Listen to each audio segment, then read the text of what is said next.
Shalom, shalom, shalom, bien-aimés frères et sœurs, dans le nom de Jésus-Christ, le Maître du ciel et de la terre, celui-là qui vit et règne éternellement. Voilà, c'est encore un moment de grâce et un moment de joie que le Seigneur nous donne, encore une fois, de nous approcher de ce qui est important et nécessaire pour notre croissance spirituelle, à savoir autant pour moi, sa parole. Cette parole qui est esprit, cette parole qui est vie. Parce que la parole du Seigneur, mes bien-aimés, quand elle sort, elle ne retourne pas sans accomplir ce pourquoi elle sort. Elle est sortie. Et la parole du Seigneur est imbibée de son esprit. Voilà. Père, nous te rendons grâce. Merci pour ce moment favorable. Merci, Père, de ce que c'est par toi, Yehoshua Hamashiach, que tu nous donnes encore la possibilité, Seigneur, de pouvoir avoir le regard fixé dans ta parole. Au nom de Jésus-Christ. Bien-aimés frères et sœurs, nous allons nous encourager encore en ce moment avec un passage que moi, ça m'encourage beaucoup. C'est la parole de Jérémie au chapitre 9, Jérémie chapitre 10, autant pour moi, on va lire à partir du verset 1er. La parole déclare ceci. Écoutez la parole que Yahweh vous adresse, maison d'Israël. Ainsi parle Yahweh. N'apprenez pas les habitudes des nations, ne craignez pas les signes des cieux, parce que les nations les craignent. Car les ordonnances des peuples sont une vanité. On coupe le bois dans la forêt, la main de l'ouvrier le travaille avec la hache, on l'embellit avec de l'argent et de l'or, on le fait tenir avec des clous et à coups de marteau, afin qu'il ne vacille pas. Ils sont comme un palmier, un ouvrage martelé. Ils ne parlent pas. On les porte, car ils ne peuvent marcher. N'ayez pas peur d'eux, car ils ne sauraient faire aucun mal. Et aussi, ils sont incapables de faire du bien. Personne n'est semblable à toi, Yahweh. Tu es grand, et ton nom est grand par ta puissance. Amen, amen, amen. Voilà, nous avions lu Jérémie chapitre 10, versets 1 à 7.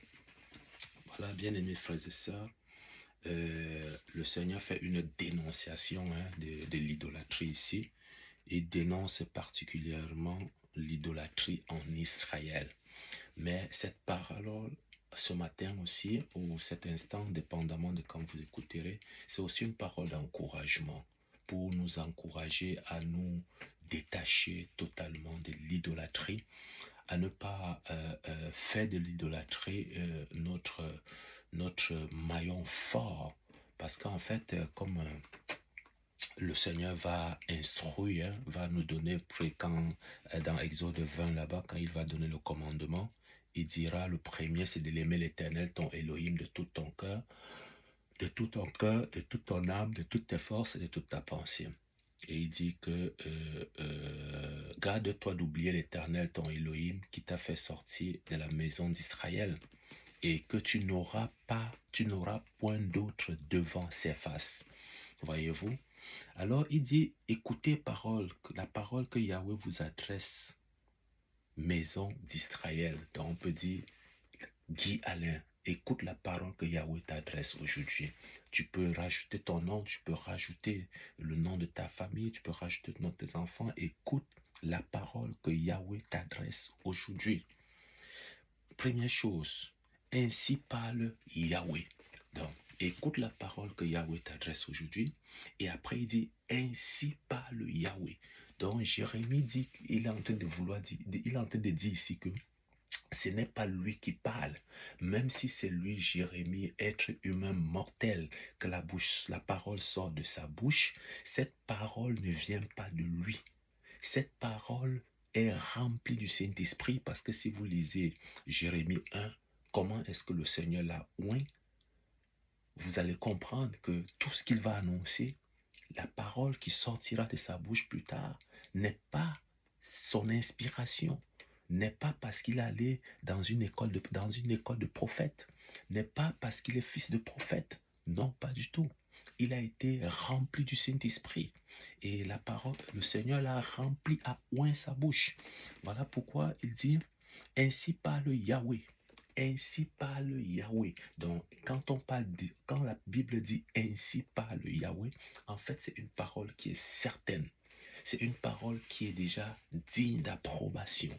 C'est une parole qui est digne de confiance.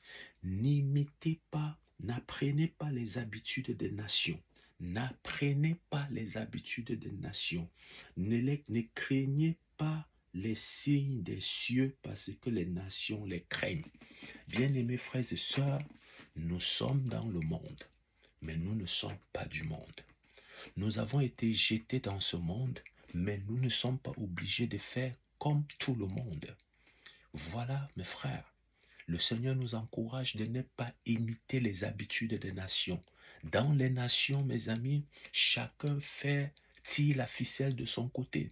Dans les nations, nous sommes en guerre. Le monde dans lequel nous sommes en guerre. L'ennemi de son côté veut amener avec lui le maximum. Par conséquent, il tend des pièges ça et là. Les pièges de l'impudicité, les pièges du vol, le piège de l'avortement, le piège de l'ivrognerie, plein de pièges, mes amis. Et la parole nous dit, n'imitez pas les voies des nations, les pièges même des anniversaires, les pièges même de l'élévation des hommes. Plusieurs pièges nous sont tendus et c'est la voie que les nations veulent que nous suivons. Les nations veulent que nous mélangeons notre Elohim avec un autre. Mais le Seigneur dit, garde-toi d'oublier l'Éternel, ton El. Garde-toi d'oublier l'Éternel, ton Adon, qui t'a fait sortir du pays de l'esclavage. Souviens-toi, quand le Seigneur t'a touché, tu n'étais plus capable de te mouvoir. Souviens-toi quand le Seigneur est venu à ton secours. Tu étais incapable même de t'agiter. Mais il t'a relevé, il t'a redonné la force, il t'a rempli, il t'a donné la capacité nécessaire de pouvoir aller encore de gloire en gloire, de succès en succès. Mais aujourd'hui, à cause de la voix des nations, parce que tu as un groupe d'amis avec qui tu marches, qui ne craignent pas Dieu, ils sont venus corrompre la semence que le Seigneur avait déposée en toi. Ta vie de prière a pris un coup.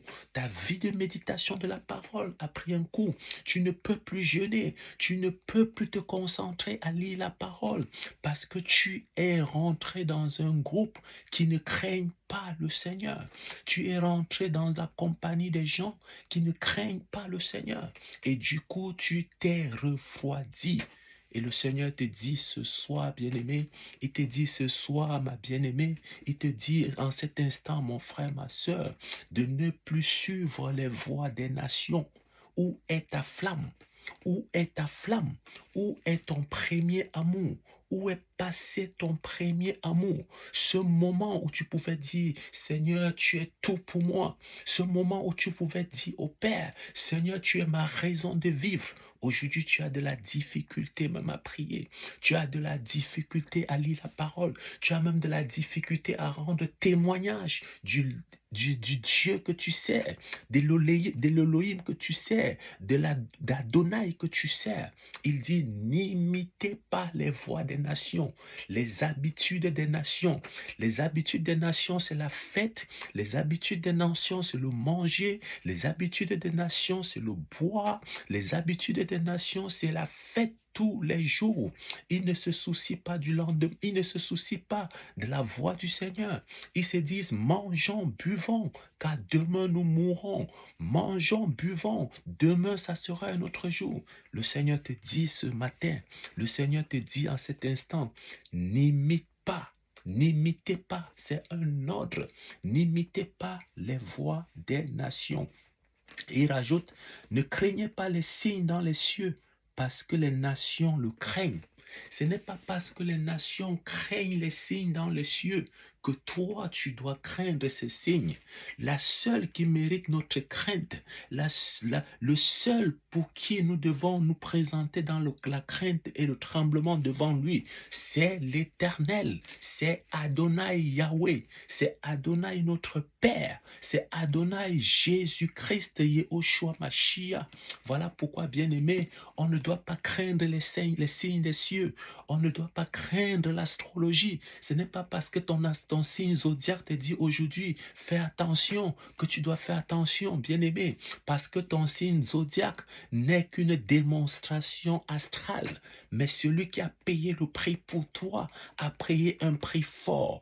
Il s'appelle Yehoshua. Mets ta confiance en l'Éternel et ne crains plus le signe des hommes. Ne crains plus les signes dans les cieux. On dit que le ciel est noir, il va pleuvoir. On dit que le ciel est rouge, il va faire trop chaud. Ce n'est pas ton problème. Laisse faire la météo, laisse faire l'astrologie, laisse faire les coris. Accroche-toi à l'Éternel. Alléluia. Waouh, merci Seigneur. Au verset 3, il dit, car les ordonnances des peuples sont une vanité.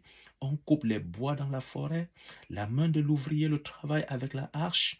On l'embellit avec de l'argent et de l'or. On le fait tenir avec des clous et à coups de marteau afin qu'il ne vacille point. Ils sont comme un palmier, un ouvrage martelé. Ils ne parlent pas. Ils ne parlent pas. Waouh, Seigneur, merci. En fait, le Seigneur nous enseigne sur l'idolâtrie. Il nous enseigne fortement que tous les objets qui ne parlent, tout ce qui ne parle pas que les humains adorent, c'est l'œuvre d'un artisan. L'artisan coupe le bois dans la forêt, il le taille, il lui donne des yeux, il lui donne une main, et par la suite, il l'embellit avec de l'or et de l'argent. Alléluia.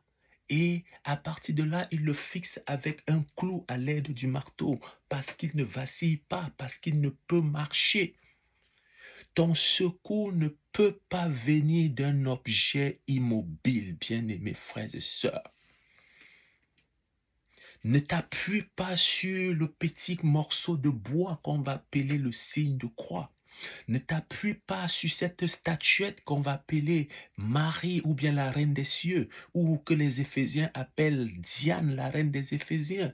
Non, parce que cette Marie en statue-là, en fait, c'est du ciment, c'est l'œuvre d'un artisan qui a tourné du sable avec du ciment. Il a soutenu, il a fait tenir il a coulé comme un coffrage. Il a mis des fers à l'intérieur. Et par la suite, il a embelli avec une couleur bleu, blanc, qu'est-ce que tu veux. Et à partir de là, tu viens l'adorer. En fait, tu adores du sable. Tu adores du ciment. Adore l'Éternel. Adore Yahweh. Ne suis pas les voies des nations. Ne suis pas les voies qui ne sont pas celles du Seigneur, parce que ces objets-là ne sont que l'œuvre d'un artisan. Ce n'est que l'œuvre de l'orfèvre. Ce n'est que l'œuvre de quelqu'un qui a été fait dans le but, bien-aimés frères et sœurs, de montrer son talent, qui n'a rien à voir avec le Seigneur de gloire. Le Seigneur de gloire n'a jamais été créé. Il existe de toute éternité. Le Seigneur n'a jamais été créé. Il n'a ni commencement ni fin. Il est l'Aleph, il est le Taf, il est l'Alpha, il est l'Oméga. Et la parole continue en disant, ils ne sauraient faire aucun mal et ils sont incapables même de bien marcher, de marcher. Personne n'est semblable à toi, ô Yahweh. Tu es grand et ton nom est grand par ta puissance. Ces objets-là ne peuvent ni marcher, ni parler, ni te sauver. Donc même quand tu te tournes pour dire « je m'en vais au lieu sacré de mon village » pour parler à un mort. En fait, on dirait que tu es comparable à l'œuvre de l'artisan dont on parle ici, parce que le mort ne parle pas. Arrête, arrête, bien-aimé, d'adorer tous ces objets dans le noir. Arrête d'adorer les statues des anges. Arrête d'adorer cette photo de cet homme qu'on dira Jésus de Nazareth, qui sur une photo il a des yeux blancs, des yeux blancs. Sur une autre photo il a les yeux blancs. Sur une autre photo il a des yeux rouges. Arrête d'idolâtrer. Arrêtez l'idolâtrie. Arrêtons d'être idolâtres. L'idolâtrie ne nous sauvera pas. Le seul grand nom qui sauve, c'est le nom de Yahweh. Parce que personne n'est semblable à Yahweh. Personne n'est comparable à Yahweh. Personne n'est comme lui.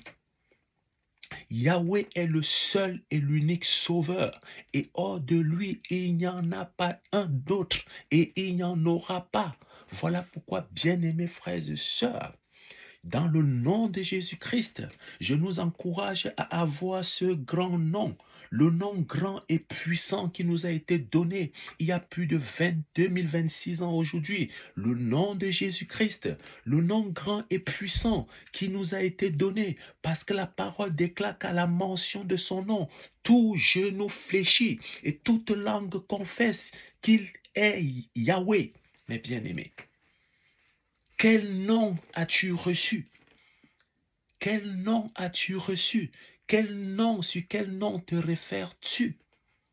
Je t'encourage ce matin à te référer au nom de Yahweh, de ne pas te référer aux voix des nations, de ne pas te référer aux voix de ton église, de ne pas te référer aux voix de tes traditions, de ne pas te référer aux voix de tes coutumes, de ne pas te référer aux voix de tes ancêtres, mais réfère-toi au nom de Yahweh. Au nom de Yahweh, parce que Yahweh est le chemin, c'est lui la voie, c'est lui qui trace la voie sur laquelle tu devras marcher. Voilà pourquoi, si tu t'en détournes, tu seras disqualifié. Mais si tu te concentres et tu ne vacilles ni à droite ni à gauche, le Seigneur t'amènera avec lui dans la nouvelle Jérusalem, afin que tu t'assoies pour te délecter des mets circulants qu'il a d'avance préparés pour toi. Fuyons les voies des nations, mes bien-aimés, car les voies des nations ne sont que ruine et destruction. Soyons tous bénis et encouragés dans le nom de Yehoshua Hamashiach, le Seigneur de gloire. Amen.